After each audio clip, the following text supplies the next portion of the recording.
Sen TV Farafara est une chaîne YouTube œuvrant pour la promotion de médias de proximité. Sa mission est de former, informer et divertir ses téléspectateurs. Nombreux lui font confiance en l'associant à leur cérémonie. Faites la même chose, vous ne serez pas déçus. Nos services, couverture médiatique, retransmission en direct sur YouTube, annonces, événements, publicité, mariage, deuil, anniversaire, documentaires, émissions, découvertes, concerts, promotion de vos clips et théâtre ainsi que le jeune talent. Surtout, commentez, partagez, likez la vidéo si elle vous a plu. Car le travail de qualité, c'est nous.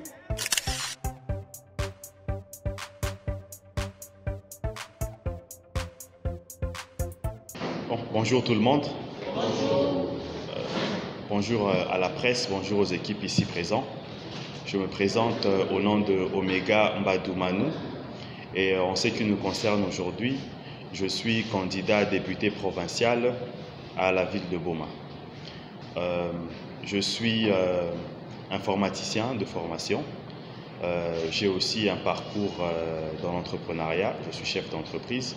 Mais je pense que ce qui nous intéresse aujourd'hui, ce n'est pas de parler de moi-même, mais plutôt de parler de notre candidature à la députation provinciale de la ville de Boma et dire aux Bomatraciens ce que nous pouvons faire pour apporter un changement et répondre aux besoins économiques et sociaux de la ville de Boma.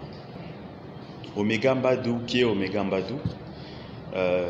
Omega Mbadou est un compatriote congolais, fils de feu gouverneur Jacques Mbadou Sitou, l'un des fils, qui se présente aujourd'hui à la ville de Boma comme candidat à la députation provinciale. Pourquoi candidat à la députation provinciale?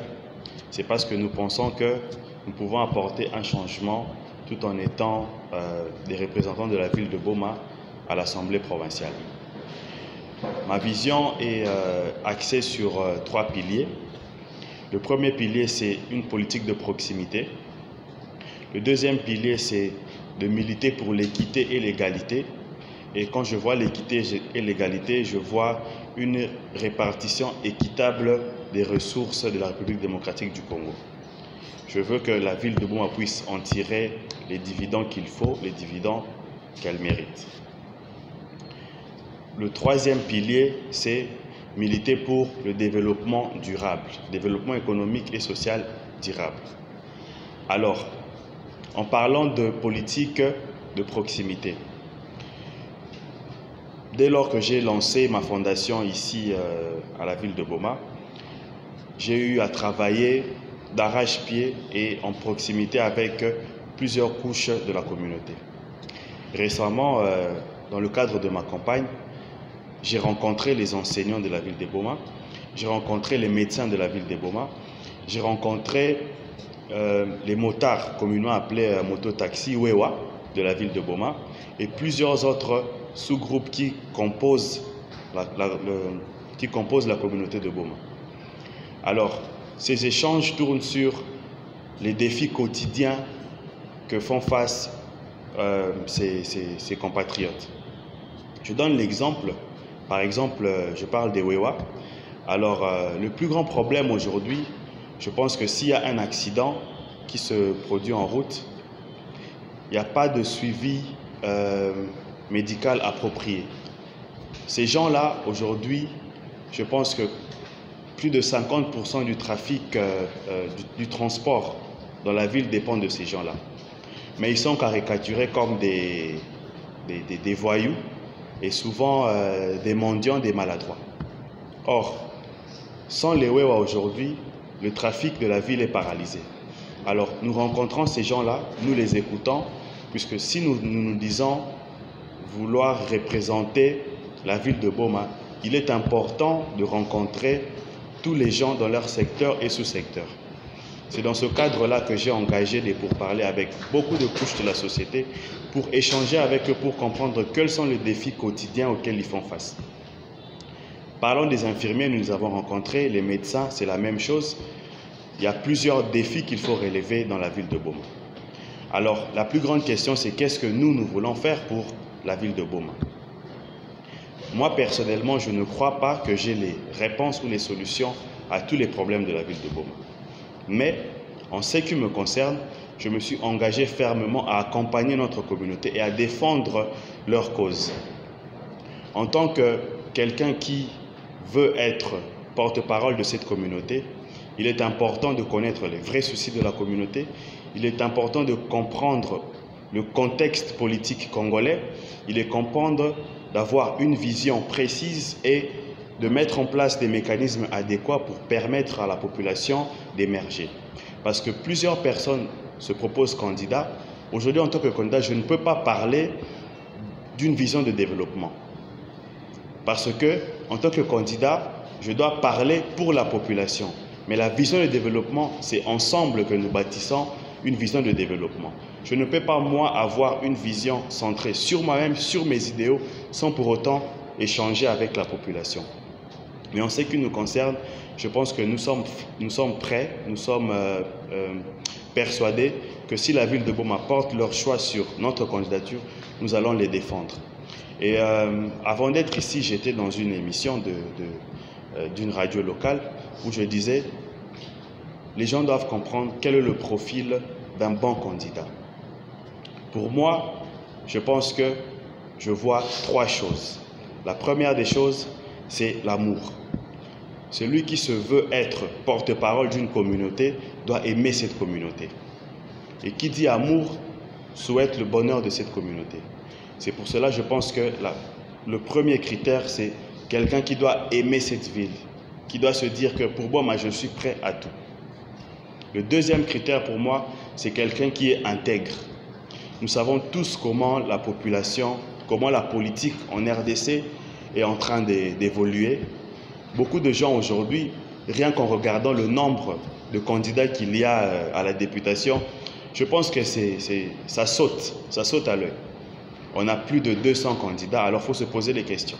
Est-ce que ces 200 personnes qui veulent représenter la ville de Boma sont vraiment là parce qu'ils aiment la ville ou ils sont là pour se positionner?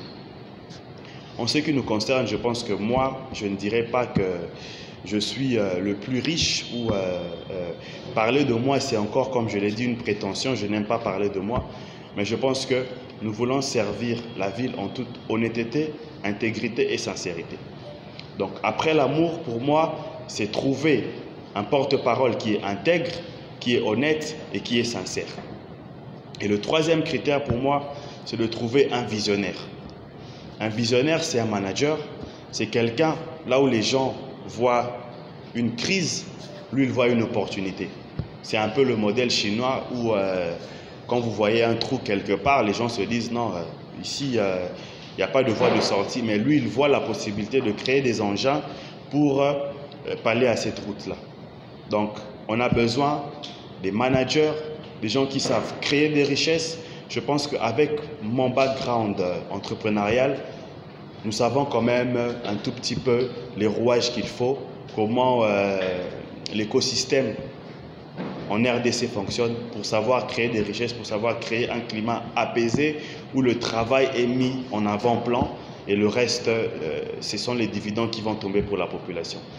Alors, en ce qui concerne ma vision pour la ville de Boma, en ce qui concerne le profil idéal, je pense qu'il faut quelqu'un qui aime la ville, quelqu'un qui est sincère envers la ville et envers lui-même, et puis quelqu'un qui sait ce qu'il veut, qui a une vision précise et qui sait manager et créer des richesses pour la ville de Boma. Concernant le profil idéal pour répondre aux attentes de la population bomatracienne, je pense que parler de profil idéal serait surréaliste parce que l'œuvre humaine n'a jamais été parfaite. Mais en ce qui nous concerne, je pense que si je ne me sentais pas prêt pour être député provincial de Boma, je n'allais pas postuler. Nous ne nous engageons pas dans cette lutte si nous ne nous sentons pas prêts.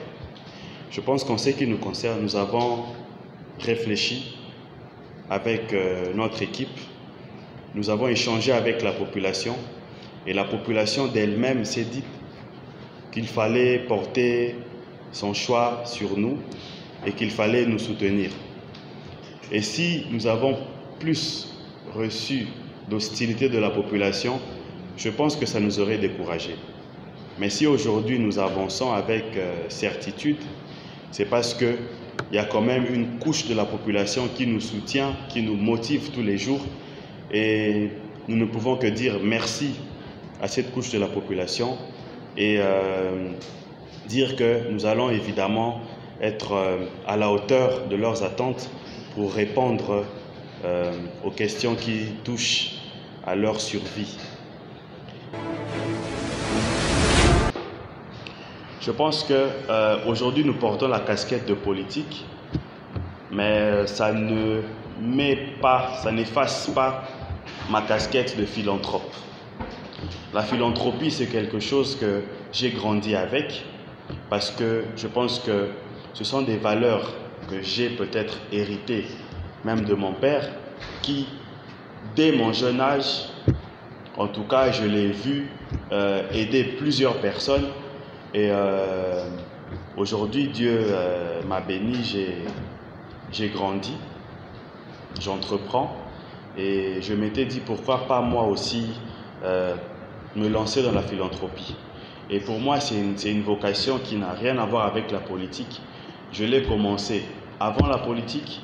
Aujourd'hui, que je sois député provincial ou pas dans la ville de Boma, la philanthropie, c'est quelque chose que j'aspire à faire, que je continuerai à faire.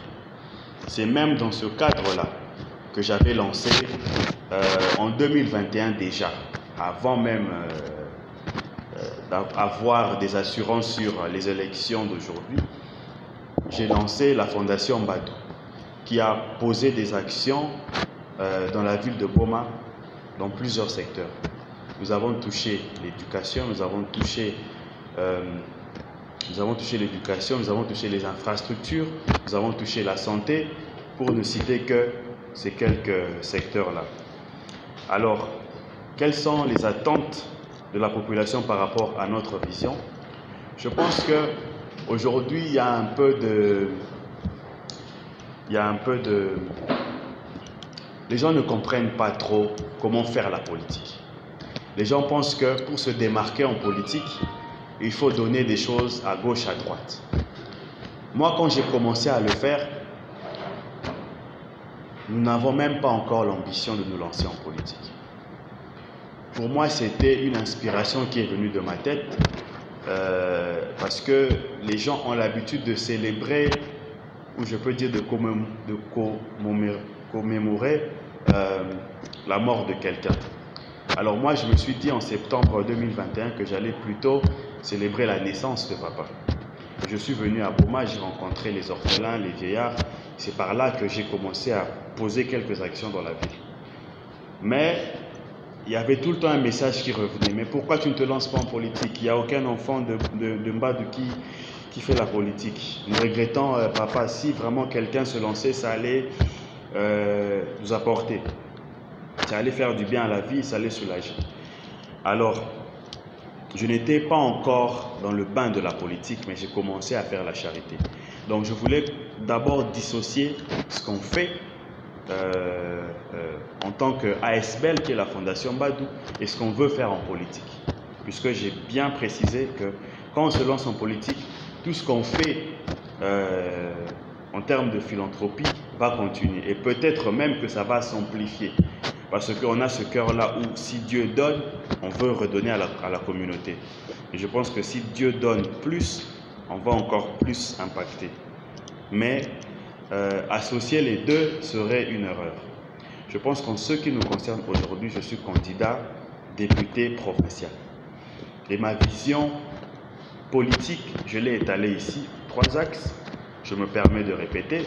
C'est d'avoir une politique de proximité, c'est-à-dire être avec les gens. Parce que nous autres, nous souffrons parfois d'un stéréotype parce que les gens se disent, bon, Aza, moi, un gouverneur, à Colis, peut-être n'a pas moyen, et les gens s'attendent à ce que tout en bolaka n'a pas jeep, tout à n'a pas bureau. Et je pense que plus d'une fois, vous m'avez vu sur terrain, en train de poser des actions, en train de vérifier comment est-ce que les travaux, les actions que nous avons lancées évoluent. Donc c'est ça. Et aussi en train de rencontrer les couches de la communauté. Donc, le premier axe, c'est une politique de proximité. On ne peut pas se dire vouloir être représentant d'une population et ne pas vivre leur quotidien, ne pas être proche avec eux au jour le jour, échanger avec eux. Donc pour nous, c'est très important d'avoir un lien très ferme avec la population. Et j'ai parlé du deuxième point, du deuxième pilier de notre vision, qui était l'égalité et l'équité. Vous savez, dans notre ASBL, la fondation, nous sommes un peu allés au-delà de ce que tout le monde fait avec des dons à gauche, à droite. Parce que quand je contacte ou quand je prends langue avec des communautés, c'est pour comprendre leurs problèmes et trouver des solutions. Malheureusement, en tant qu'ASBL, nous n'avons pas les moyens à notre possession pour pallier à tous ces problèmes-là. Mais, tant soit peu, je vous donne un exemple, nous nous sommes engagés de soutenir les personnes vivant avec handicap ainsi que les sourds. Ce sont des gens souvent négligés dans notre communauté qui ont des challenges propres à eux. Déjà, je dois le répéter encore ici, moi je pense que l'handicap ce n'est pas quelque chose de physique. Oui, ça a des avantages, mais l'handicap c'est avant tout ce qui se passe dans ta tête. Parce que tu peux avoir toutes les aptitudes physiques qu'il faut, mais tu n'arrives pas à faire grand-chose de ta vie. Mais quand je vois ces gens-là se mettre ensemble, s'unir pour une même cause et pour se dire, nous reconnaissons que nous avons des problèmes physiques, mais nous voulons être intégrés en tant que citoyens congolais dans la communauté et nous voulons avoir des chances équitables. Pour moi, je ne peux que soutenir cette communauté-là. Je n'ai pas l'habitude de vanter ou de vraiment parler de nos actions, mais puisque nous sommes devant les caméras, je pense que nous avons tant soit peu soutenu cette communauté-là. Et même quand ils avaient des problèmes pour se déplacer, pour obtenir des cartes d'électeurs, nous avons même accompagné ces communautés-là. Parce que pour nous, c'est important que chaque Congolais se lève le 20 décembre et décide sur son sort, décide sur qui va le représenter. À part eux, nous avons aussi soutenu les sourds et d'autres communautés. Donc, deuxième pilier pour nous, c'est l'équité et l'égalité. Et dans l'égalité, je vois pas seulement l'égalité en tant que citoyen, mais aussi dans la répartition des ressources de la République. Nous avons un pays riche. Dieu nous a dotés d'un pays très riche et d'un potentiel énorme. Nous n'arrêtons pas de parler du potentiel du pays, des richesses du pays, mais qu'en est-il de la population? Qu'en est-il des Congolais? Et plus particulièrement ici, qu'en est-il des Bomatraciens? Qu'est-ce que nous recevons? Qu'est-ce que nous avons, nous, en tant que peuple bomatracien? D'où il faut des leaders forts qui peuvent se lever, qui peuvent mettre les intérêts de la ville en avant. Nous n'avons pas besoin des leaders égoïstes, des leaders égocentriques qui ne pensent qu'à eux et non à la population. Je pense que la population a assez souffert et moi je me dis, une année ou 2 années de plus dans le contexte actuel, c'est l'enfer pour la ville de Boma. Et c'est de trop. Il est temps pour la ville de se faire représenter par des gens valables qui mettent les intérêts de la ville en avant. D'où pour nous, nous pensons que si nous avons des représentants qui pensent à l'équité et à l'égalité et au partage équitable des ressources de la RDC, nous pouvons faire de la ville de Boma et de la République démocratique du Congo un pays où il fait beau vivre. Alors, notre troisième axe par rapport à notre vision, c'est le développement durable. Je pense que toute communauté a pour vocation se développer. Aujourd'hui, le développement, c'est quoi? C'est vaste ce mot-là de développement, puisque ça touche autant de secteurs. Quand on voit le contexte de la ville de Boma, pour moi, le plus grand problème, c'est d'abord le problème économique. Aujourd'hui même, la politique de la ville de Boma est, je peux dire, entachée parce que les gens sont tellement pauvres que chaque candidat qui est prêt à lui donner 2 000, 3 000 francs, il va aller à son meeting. Mais après, après la campagne, après les élections, quels sont les projets de développement retenus pour la ville de Boma? Qu'est-ce que les candidats veulent proposer pour la ville de Boma? Ce sont les questions à se poser aujourd'hui. Qu'est-ce qu'on veut faire pour la ville de Boma? Et c'est pour cela qu'on parle de développement durable. On ne parle pas des solutions palliatives où tu vas juste jeter un petit pont, les gens traversent. Ce petit pont-là, est-ce que ça répond aux normes? Est-ce que ça répond aux normes urbanistiques? Personnellement, nous avons même, je dois le dire, rejeté plusieurs projets simplement parce que ça ne cadre pas avec les normes. Les gens aujourd'hui veulent faire, je peux dire, du tape à l'œil ou de l'à peu près. Ils sont là, ils veulent jeter un petit pont, les gens viennent, on inaugure et après les gens passent. 4 mois, 5 mois, ce pont-là va s'écrouler, ça va causer des dégâts. Qu'est-ce qui va se passer? C'est ça le développement qu'on veut? Non. Tout se planifie. Le développement se planifie. Nous devons avoir un plan. Nous devons, nous, en tant qu'élite de la ville, se regrouper, réfléchir sur qu'est-ce qu'on veut. On va de quoi à quoi? Il y a des questions à se poser. D'où, je pense que quand on parle développement, il faut un plan. Et il faut que les gens se mettent ensemble en tant que communauté, que ces gens-là réfléchissent sur qu'est-ce qu'il faut réellement. En tant que candidat député, je l'ai dit, je ne peux pas, moi, avoir un plan solennel, un plan qui me concerne moi. Il faut rencontrer les différentes couches de la société, échanger avec eux, avoir un plan directeur. Et je pense que si nous marchons ensemble avec une vision commune, adhérée et adoptée par la population, déjà une population qui adopte cette vision-là, c'est une population qui va soutenir cette vision-là. Et là, nous pouvons parler développement. Développement durable. Développement durable, ça a beaucoup de volets.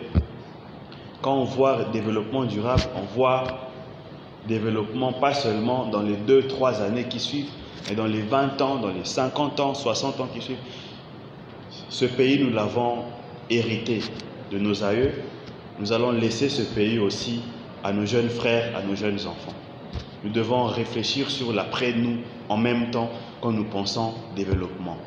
D'où il faut des plans concrets, des plans qui répondent vraiment aux normes internationales, des plans qui répondent aux besoins de notre population. Donc, en termes de développement, je pense que ce serait important même d'associer d'autres candidats ou d'autres personnalités de la ville pour se mettre ensemble pour réfléchir sur le vrai développement. Parce que tout le monde aujourd'hui parle de développement. Mais je vous dis que le développement, ce n'est pas jeter un pont ici, faire cette route ici. Développement, c'est penser des enclavements d'une communauté. Développement, c'est penser comment vendre nos richesses, comment relancer l'exportation dans la ville de Boma, l'exportation des biens. Donc développement, c'est ça, c'est penser production, c'est penser échange. Ce n'est pas ce que les gens ont l'habitude de faire aujourd'hui typiquement. Donc pour répondre à votre question, c'est ça. Mes œuvres que je fais en tant que philanthrope n'ont rien à voir avec ce qu'on veut réellement pour le développement de la ville de Boma et pour le développement de notre beau pays, la RDC. Ce chantier-là nécessite vraiment des échanges profonds, approfondis, avec une forte représentativité de la communauté pour lancer des vrais jalons pour un développement durable. La troisième question, Madame Julia de la RCB, où vous dites, nous sommes surnommés Mwanabatu Bikila, vous dites Tata. Serais-je en mesure d'incarner la vision de mon père? Mon père qui a beaucoup aimé cette province et cette ville de Boma jusqu'à son dernier souffle. Malheureusement, je pense aussi qu'il n'a pas eu le temps de concrétiser la vision qu'il avait pour cette ville, pour cette province. C'est quelqu'un qui voyait les choses en grand, qui ne voyait pas des problèmes qui ne donnaient pas des, je peux dire, des calmants aux problèmes. Il voulait trouver des médicaments pour pallier aux maladies de la société. Je ne peux pas dire aujourd'hui que je suis en mesure d'incarner sa vision, parce que j'aimerais que cela soit jugé avec le temps par la population. Faire mon propre jugement serait, je pense, me vendre des rêves et puis être un peu ivre. Je laisse la population juger. Mais je veux que la population comprenne que pour me présenter aujourd'hui en tant que candidat député provincial, c'est parti d'une ambition. Une ambition sans vision, c'est marcher dans une route sans lumière. Donc vous avez une ambition, vous n'avez pas une vision, vous ne savez pas comment arriver au bout de vos ambitions. En tant que quelqu'un qui aspire à faire la politique aujourd'hui, qui fait la politique aujourd'hui, je pense que pour moi, mon père, c'est une référence. J'aimerais plus l'utiliser comme rétroviseur parce que il a fait ce qu'il a fait. Dieu l'a ôté de nous et aujourd'hui, la vie continue. Mais pour moi, c'est un repère parce que j'avance aujourd'hui et j'observe. Là où il a bien travaillé, je pense que en m'entourant de ses collaborateurs, en travaillant aussi, je peux toujours apporter ma pierre. Et là où il a mal travaillé, puisque nous avons des références de son passé, de là où il a mal travaillé, nous pouvons regarder de l'arrière et avancer tout en sachant que en allant de l'avant ici, si nous faisons ceci, nous allons trébucher.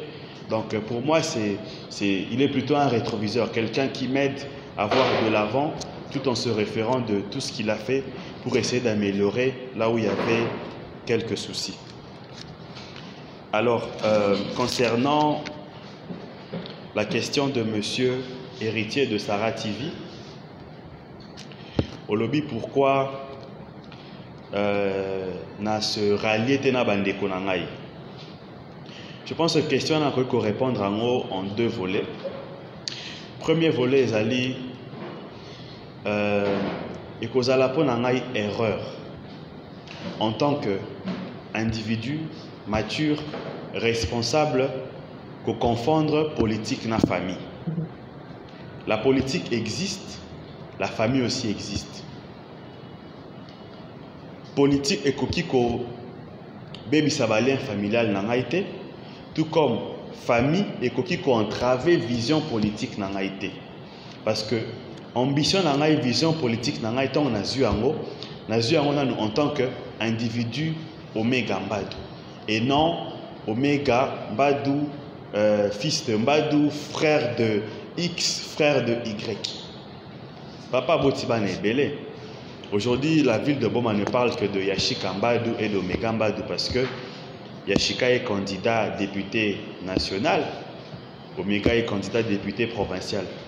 Mais dans la famille Mbadou, nous avons des docteurs, nous avons des banquiers, donc nous avons des pharmacistes. Mais ceux qui veulent faire la politique aujourd'hui, qui se sont présentés, c'est Omega Mbadou et Yashika Mbadou. Donc, associer ma vision politique à mes liens familiaux avec mon frère, déjà serait une erreur. Et parfois, la communauté, c'est comme ça que Bazo détournait un peu réflexion en population. Mais Baza Bandeko, oui, Toza Bandeko. Mais ici, nous parlons population, nous parlons politique, nous parlons avenir et à ville. Donc, je marcherai avec tout candidat, frère ou pas, qui met d'abord les intérêts de la ville en premier.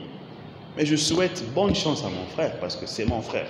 S'il a des bonnes ambitions, s'il a des bonnes idées pour la ville de Boma, s'il le met de l'avant et que la ville ait payé confiance, ben tant mieux. On a encourager et puis on a soutenir.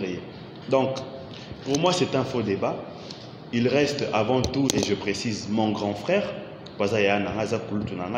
mais associer vision politique, je ne pense que ça n'a pas lieu d'être. il faut tout élever, débat un peu l'écolo, tout parler plutôt population, tout parler défi à la communauté. Et mon grand frère, en tant qu'individu, ce qui vont recevoir, à cause de la en mesure, il y a coupé Sabino, projet naé, idée naé, vision naé pour la ville à Boma.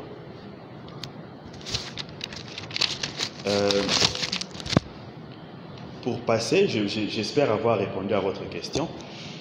Pour passer à la 6e question de Madame Abigail de Maki FM, qui a parlé du rôle d'un politique. Je pense que tout se joue sur le mot politique. C'est quoi la politique? Parce que parfois, bien que tous les jeunes, parfois tous les jeunes, au salimo action à l'obioté, nous sommes en politique. Finalement, qu'est-ce que les gens entendent parler par politique? C'est quoi? C'est deux clans. Et comme ils vivent à Imana, ceux qui vivent à Tchebu, à des ala qui vivent à Kitoko, Imana, il faut boya. C'est quoi la conception du Congolais pour la politique? Qu'est-ce que le Congolais entend par la politique? La politique, ça vient du latin, c'est police. Police, c'est quoi? Ce sont comment je peux dire? Ce sont les protocoles qui guident la vie humaine des individus. Et c'est comme cela qu'on trouve la politique dans tout et partout. Les gens se disent, je ne suis pas politicien. Non, tu peux ne pas être politicien actif, mais la politique t'entoure dans tout ce que tu fais. Parce que la politique, ils ont dirigé communauté. Puisque le constituant a ça là, contrat social, la constitution. La constitution est la loi fondamentale de Mboka. Et constitution, il y a des liés pacte entre les dirigeants et les diriger. Donc, je pense le rôle d'un politique, pour être maintenant plus précis, est établir la loi, structurer la communauté de telle sorte que et faire avancer la communauté. Et en termes maintenant d'impact, personnalité, impact dans la politique. Moi, je pense que, on a parlé de ça tout à l'heure. Profil, il y a un bon politique. Il faut d'abord qu'on analyse et pas bateau aux okamba. Parce que politique, c'est vous prêter oreille sourde. Moi, on établir la loi, la norme, dans la société, et on a difficile. Parce qu'on a commencé la idée. Donc, pour moi, un politique, c'est quelqu'un qui travaille avec sa communauté, d'abord, pour établir des bonnes lois, pour établir des bonnes structures qui permettent à cette communauté-là d'émerger et de se développer. Donc, la politique, c'est quelque chose de très vaste. Je pense que les lois, baby, c'est un peu conception. Il y a politique, surtout dans la RDC. Et sans tabou, même aujourd'hui, politique, il faut retenir tout. Non, non. Politique, il faut avoir une vision. Il faut connaître ce que tu veux. Et moi, aujourd'hui même, j'ajoute, il faut avoir un grand cœur. Parce qu'en politique, on peut recevoir bateau, nandenge. Mais yo, milobeli, qui a représentant na bango. Donc, il faut aller en mesure, il y a qu'on rencontrer bango, n'a pas problème na bango. Il faut aller en mesure, il y a qu'on comprendre bango. Même quand bango mo bazo se comprendre était. Parce que c'est ça. Un politique, il faut aller à l'élite. Au bima de l'ordinaire, aux à la leader. Au faire comprendre même population na okete. C'est là où bolingi bozo eza boete. Pourquoi pas tout à l'heure nous option oyo? Nous avons eu des très grands politiciens en RDC. Nous avons eu des très grands politiciens en Afrique. Je peux citer pour moi icône, c'est Nelson Mandela, un politicien qui a impacté son pays d'une manière inestimable. En RDC aussi, pour rentrer dans notre contexte, nous avons eu des très grands politiciens. Nous avons eu notre héros national, Lumumba, qui était jeune à son âge, qui a milité pour l'indépendance, qui a été même mal compris par sa communauté. Mais Ayebaki, qu'est-ce qu'il fallait pour son pays? À Télémaki, parce qu'il avait des vertus, il croyait en quelque chose. Donc un politicien, il faut avoir une vision communautaire pour ta communauté. Et à part Lumumba, je peux encore continuer. Nous sommes des Bakongo. Je ne peux pas ne pas citer notre premier président Kasavubu, qui fut un modèle de bonne gestion et de bonne gouvernance. Je pense que nous, en tant que peuple Congo aussi, ce sont des valeurs, il faut les lobiso, jeune classe politique, toyanango. Parce que Nalobaki, tout à l'heure, peut-être que Bazoli n'a pas confondre renouvellement à la classe politique, na rajeunissement à la classe politique. Ce qui boma et ça les choix à ma B, de renouveler la classe politique, de rajeunir, c'est-à-dire les mêmes personnes au Bazala qui n'ont pas valeur, il y a des détournements, il y a des copes à gauche, à droite, Barozalawana Siko en miniature, en jeune, parce que pour voter jeune, au bazo, dans la positionnement, bazo incarner la même vision. Non. Je pense que la ville est face à ses responsabilités aujourd'hui. La ville va voter ses dirigeants. Il faudra prendre en compte le rôle d'un politicien. Il faudra choisir le bon profil d'un politicien. Et puisque nous sommes aujourd'hui devant la presse, je pense que c'est connu de tous. Nous avons postulé pour la députation provinciale au numéro 109. En ce qui nous concerne, je l'ai dit tout à l'heure par rapport à une question de votre confrère, que moi je n'estime pas être la solution ultime pour la ville de Boma. Parce que seul, je ne peux rien. Je pourrais peut-être être même la voix des sans-voix, mais me retrouver quelque part où moi-même aussi je suis ce sans-voix-là. Parce que je suis seul contre autant de personnes qui ne partagent pas les mêmes valeurs que nous. Boma a 5 sièges. 3 à la provinciale, 2 à la nationale. Ceux qui vont réserver les bisous au siège Moko, ceux qui ne nous portent pas en cœur, vous avez quand même un devoir citoyen d'aussi savoir que vous devez voter pour quelqu'un qui est responsable, qui aime la ville, qui incarne des valeurs et qui a une vision. Donc pour moi, pour résumer un peu le rôle de la politique, je pense qu'en quelques mots, c'est ce que je pouvais dire. Et par rapport, il y a dernière question, il y a Papa Aaron, il y a RCB, qui a parlé des disciples de Saint Jacques apôtre. Bon, je pense que vous n'êtes pas novice dans la politique. Vous savez tous que chaque politicien doit avoir une base. Donc, bateau va porter à cœur, fief naturel. C'était le cas pour Papa. À Boma, je pense que base naïe et zala qui plus à part la communauté zala qui soutenir les disciples de Saint Jacques apôtre. Alors nul ne peut ignorer que déjà même dans le contexte global il y a Congo de tozala ceux qui leader à limo mingi mingi ba bloc o elanda qui est auto o ya sala qui est limwaka continuité zala un peu très difficile.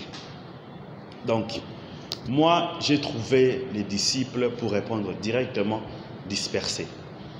Et je suis venu avec une vision, bien qu'évidemment ma vision s'aligne avec ce que mon père voulait pour cette ville et pour cette province. Mais il fallait trouver en place des mécanismes pour m'implanter dans la ville de Boma. Et pour être vraiment honnête, j'ai rencontré les disciples. Aujourd'hui, avec la fondation où nous évoluons, il y a plusieurs qui furent des disciples. Mais on ne peut pas aussi ignorer qu'il y avait aussi des choses qui ne marchaient pas là-bas. Ce n'est pas qu'aujourd'hui tout marche chez nous, mais je pense qu'un nouveau départ nécessitait un nouveau vent, un nouveau souffle, et nous avons voulu commencer à zéro. Et pour nous, en tant que philanthrope, j'avais préféré lancer la fondation BAD, où il y a des disciples qui nous donnent idée de travailler na papa. Donc parfois même que touche nabiso sur terrain et ça un peu on a touché à papa parce que bomonaka ba sorti nabiso ndenge le kanaka. Je pense que nous avons nabiso ezo le cas quand même un peu bien. C'est grâce aussi à Batoano Bazala qui ba disciple au ba rejoindre biso. Mais pour le dire donc biso to lingabito banda na vent ya sika, na souffle ya sika, et tu préférais qui te lancer Fondation Nabiso, Fondation Mbadou, qui le nom même ils ont porté dans la mémoire ya papa, parce que papa c'est Jacques Mbadou. De là, comment bien en Fondation Méga Mbadou. Mais l'idée c'était Fondation Mbadou. Si vous lisez nos statuts, le préambule, la statut Nabiso et le Barango. Donc convaincu de la lutte qu'incarnait le personnage Jacques Mbadou Sitou, dont la mémoire et les valeurs méritent d'être pérennisées. C'est ça notre préambule. Nous ne sommes pas partis du néant, nous avons lancé une fondation sans vision. Notre préambule enregistré dans l'État Yaoundé Lobby. Donc, ces valeurs-là, ma valeur naïe, communautaire ou Azala Kinamo. Si vous revoyez même ces dépliants il y a 2018, quand il a postulé dans la ville de Boma, il y avait rubriquement le Lobela qui vision politique naïe, qu'est-ce qu'il veut. Il avait parlé de l'amour, de la crainte de Dieu et puis du partage.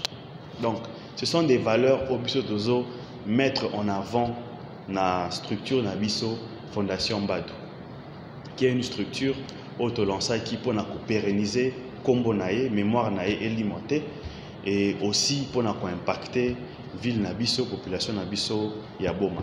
Donc, je pense que pour répondre à cette question-là, en quelques mots, je vous ai quand même éclairé sur notre relation avec les disciples de Saint Jacques Apôtre. Merci. Concernant mon appartenance politique, je suis de l'AFDC qui a pour autorité morale Modeste Bahati Lukwebo. Je peux aller plus loin en élaborant pourquoi j'ai porté mon choix en l'AFDC.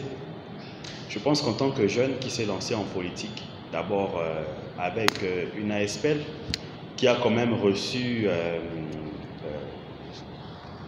la chaleur de la population, qui a été acceptée, qui a été chaleureusement acceptée par la population.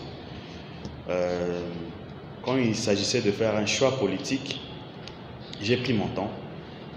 J'ai personnellement rencontré plusieurs personnalités politiques. Pour des raisons que vous connaissez, nous n'allons pas citer les noms. J'ai rencontré plusieurs personnalités politiques, que ce soit à Kinshasa, tout comme à Matadi, tout comme ici à Boma. Mais pour moi, Modeste Bahati Lukwebo, c'est quelqu'un qui a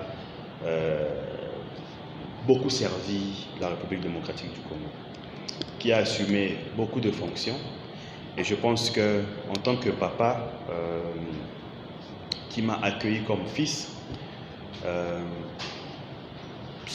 déjà son discours envers moi était un discours de papa. Et aussi, moi-même en tant qu'individu, je me suis dit, avec lui en mes côtés, je peux rapidement acquérir de la maturité politique, parce que c'est quelqu'un qui n'a plus beaucoup à prouver dans le sphère politique congolais, vu les responsabilités qu'il a assumées. Et à part ça, c'est quelqu'un aujourd'hui,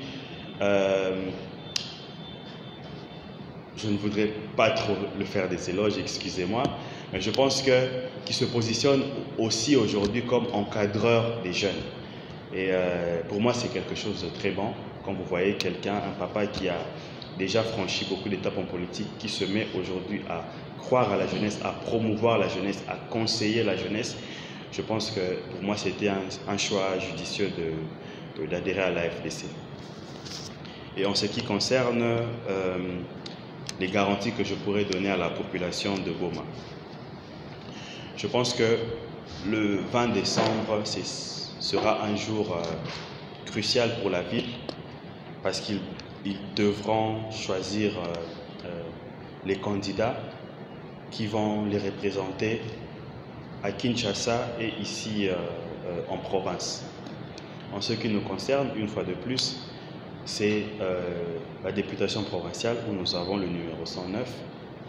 Ce que je peux garantir à la ville de Boma et à mes électeurs, d'abord, une fois élu, je ne serai plus élu seulement de mes électeurs, mais plutôt de toute la ville.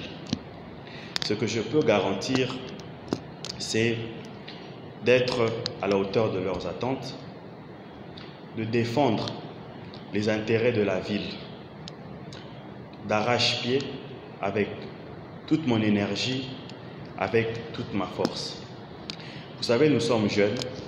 Si vous regardez un peu le contexte de l'armée américaine, pour donner un exemple, quand les États-Unis sont en guerre, il y a des colonels, des généraux, des vétérans.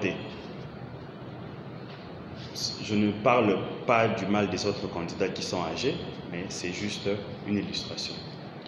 Alors, pourquoi? Parce que certains de ces colonels connaissent trop des rouages politiques et des relations internationales. Batindara plus jeunes ou bimi armée sika basilisi formation sergent bangonde bakenda armée bangonde pilota quand même opération et armée sur terrain. Pourquoi ils le font? Parce que quelqu'un qui est jeune, qui n'a pas encore fait ses preuves, est ambitieux. Il veut frapper, il veut convaincre. Donc du coup, il va donner toute son énergie, tout ce qu'il a pour rentrer avec la victoire.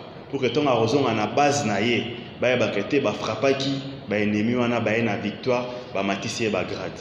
Donc nous sommes jeunes, nous sommes ambitieux. Et ce que nous voulons, c'est que si la ville nous fait confiance, en tout cas nous allons travailler, nous allons nous battre. Parce que la ville de Boma doit sortir de cette situation catastrophique. Et pour cela, il faut des bons représentants qui sont prêts à travailler ensemble avec la population et de tout donner, de leur énergie, de leur temps, de leur force pour faire en sorte que la situation de Boma puisse changer. Donc moi, en tant que candidat, ce que je peux garantir, c'est de m'investir à 100% pour la cause de la population. Merci. CNTV Farafara est une chaîne YouTube œuvrant pour la promotion de médias de proximité. Sa mission est de former, informer et divertir ses téléspectateurs. Nombreux lui font confiance à l'associant à leur cérémonie. Faites la même chose, vous ne serez pas déçus. Nos services, couverture médiatique, retransmission en direct sur YouTube, annonces, événements, publicité, mariage, deuil, anniversaire, documentaires, émissions, découvertes, concerts, promotion de vos clips et théâtre ainsi que le jeune talent. Surtout, commentez, partagez, likez la vidéo si elle vous a plu. Car le travail de qualité, c'est nous.